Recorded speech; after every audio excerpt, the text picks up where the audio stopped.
Hi, everybody, and welcome to the Ergo2go Podcast. I'm your host, Matt Jeffs. This is brought to you by the Back School and Ability on Demand. We bring you interesting people from the world of ergonomics, on-site injury prevention, health and safety and well-being, and a whole lot more. Don't forget to subscribe below and click on the little bell in the upper right-hand corner to get the latest info in the industry right here on the Ergo2go Podcast. Today we'll be speaking with the president of the Mid-South Safety Association. He's also the safety coordinator for utilities, the pulp mill, and the wood yard for Kapstone Paper's Roanoke Rapids mill. His name is Scottie Jordan. Scottie, welcome to the Ergo2go Podcast. Good to be here with you. Good to have you. There's so much I want to talk with you about and I think is worthwhile for our listeners and our viewers, but I thought we should get a little background first. So you've had a career, if I understand, in the paper industry. Would you mind sharing a little bit about your career, what you've seen, what you've done, and what brought you to this point? Sure. So I started working in the paper industry in 1985. So I've been in it now for 33 years. And so when you start in a paper mill, typically you're going to start at a very entry-level position, very low-level position, and you're going to just kind of work your way up as time moves on, as you have opportunities to go into departments and work your way up from that point on. And so for me, I started out on the paper machines. I worked there about 6 years. And then I had the opportunity to go over into the recovery utility area of the mill. And that's where I found me a home. And then in 2004, I had the opportunity to become a safety coordinator for that department. And I've been serving in that capacity since that time period.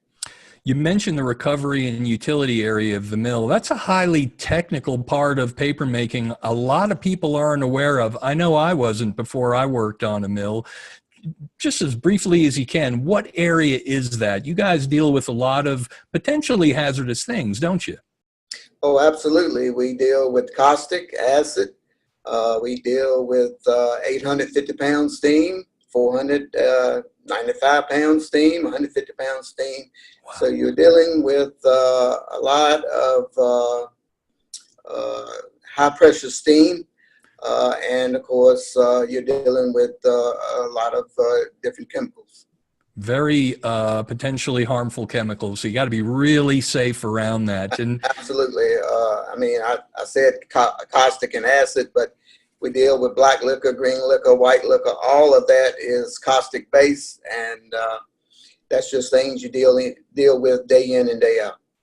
You mentioned also the Mid-South Safety Association, your involvement in it, and that's one of the reasons I brought you on. I was so pleased to be a keynote speaker at this year's conference, and we'll get more to the conference in our next segments, but can you share for our listeners and our viewers the history of the Mid-South Safety Association?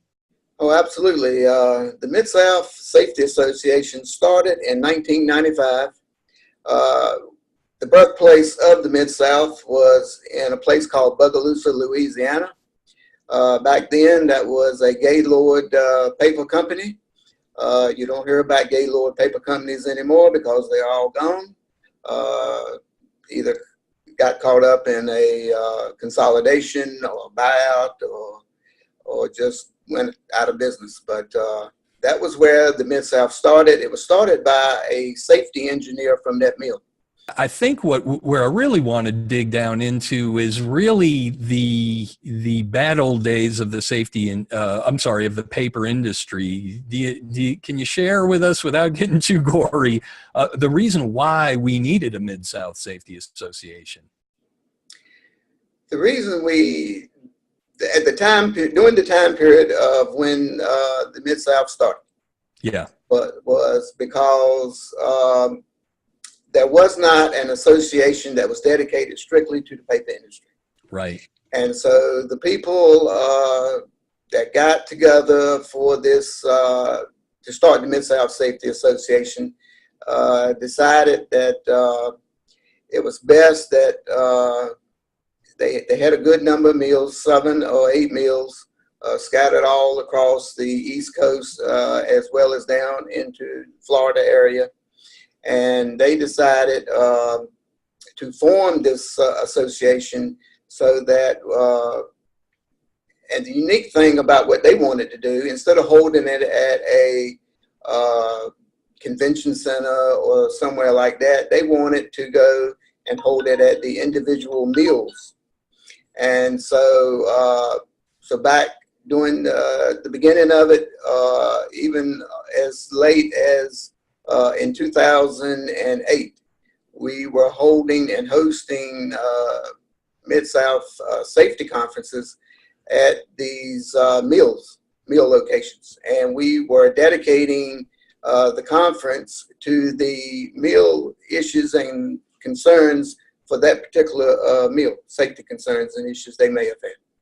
So this is a lot of different manufacturers. You don't see that all the time, where potential competitors put their issues aside to come together for the sole reason of safety of the workforce. Is that safe to say? That is absolutely correct.